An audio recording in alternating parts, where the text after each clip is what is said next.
Hello and welcome to Building the Bible. My name is Liam Croft and I am the Digital Ministry Coordinator here at St. Mark's Anglican Church.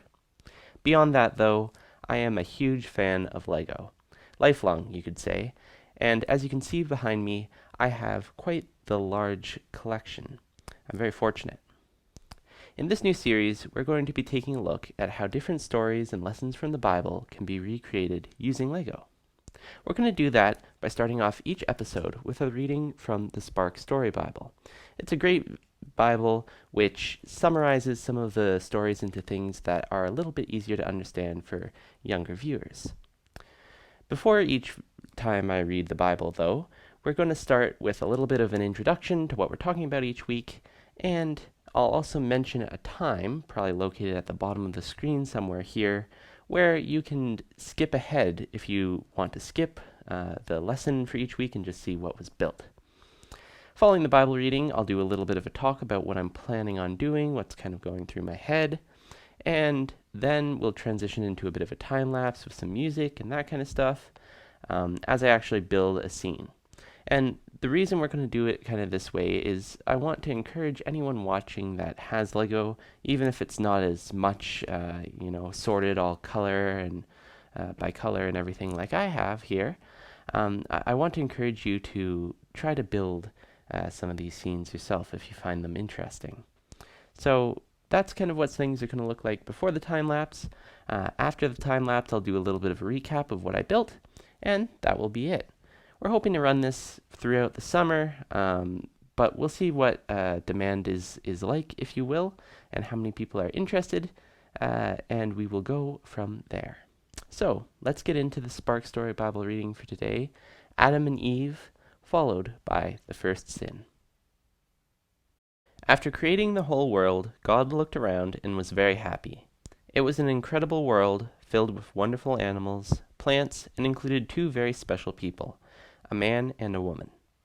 God made a beautiful place for the man and the woman to live, an amazing garden.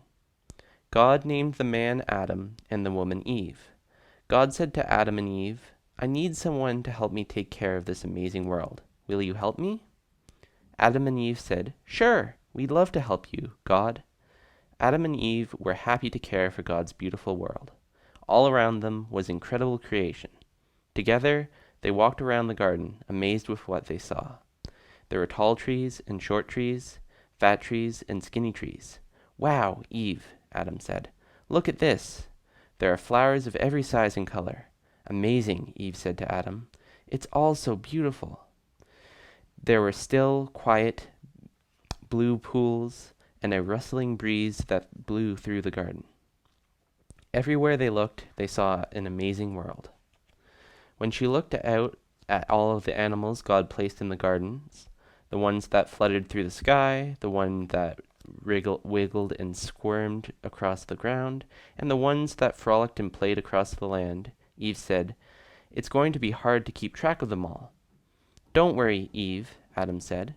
"God asked me to give all of the animals names to help us keep track and take care of them all. This is toucan and chickadee and monkey and squirrel. This tall creature is called giraffe. The silly one with the long nose, she will be an elephant, and this one who wags his tail will be his dog." Adam said, "Look at how he follows me wherever I go." God watched Adam and Eve as Adam shared all the names of the animals while they played with them in the garden. God was happy to see that Adam and Eve were taking such good care of everything in creation. And now for the second story, the first sin. One of the animals that God created was very tricky, the serpent. The serpent was clever and sly and was up to no good.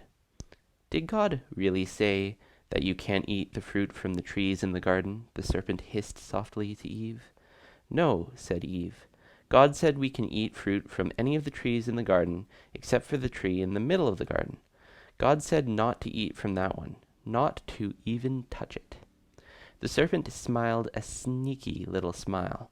"Ha!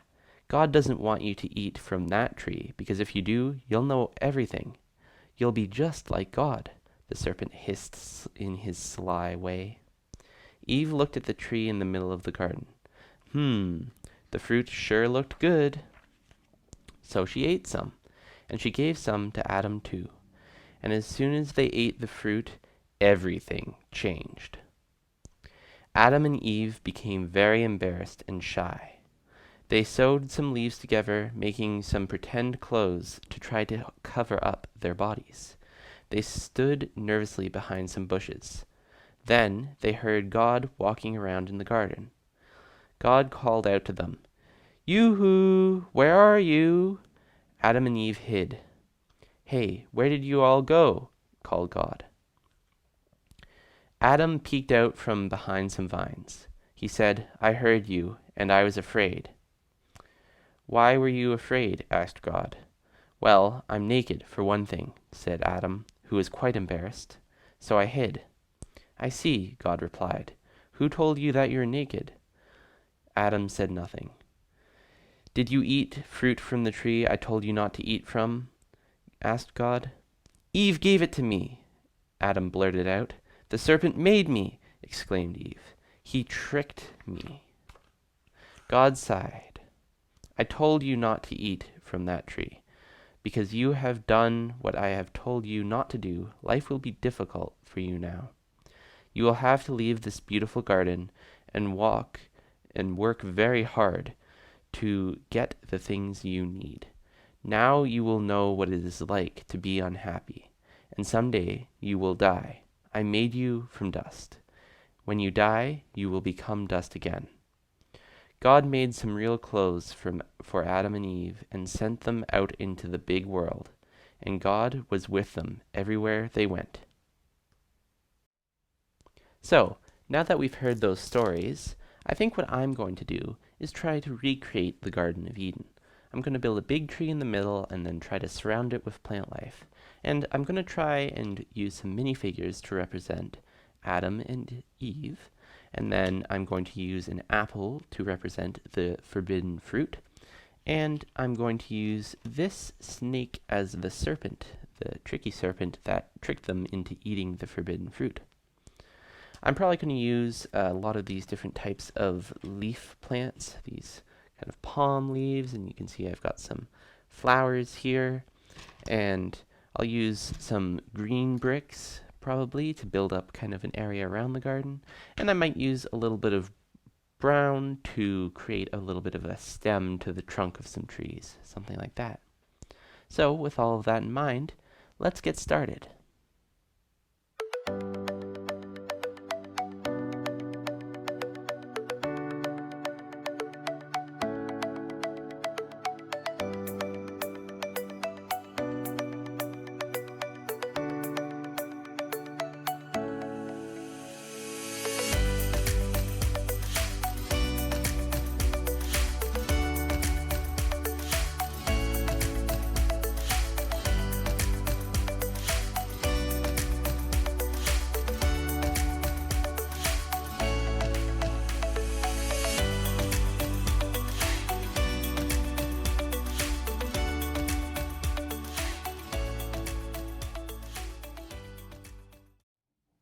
Alright, so as you can see, I have completed my version of the Garden of Eden.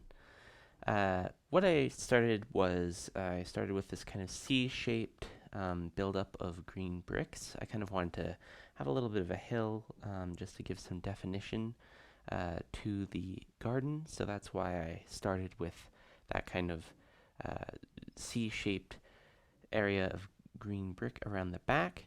And as you can see, I later used it to put plant life all around it. Then what I decided to do was build the tree right in the center of the garden, as it was mentioned in the story. And I attached a little apple hanging from the one of the branches, and I put another one in the hand of Eve. These minifigures are what I had on hand. Obviously, everyone has different minifigures and different things available, so these two are my Adam and Eve. And you can see the serpent up on the tree branch there, tempting Adam and Eve to eat the forbidden fruit. All around I have some additional foliage and plant life, and together this kind of tells the story, combined story of Adam and Eve and the first sin, very similar to how it was originally presented in the Bible, Genesis, and of course the Spark Story Bible that we heard earlier today. If you'd like to send in images or video of your own Lego creation that you've based off of this or something else, we are happy to display and show off what you've done in future videos, and you can do so by sending an email to lego@stmark.ca. So, that's all for this week. We'll be back next week with a new Bible reading and a new build.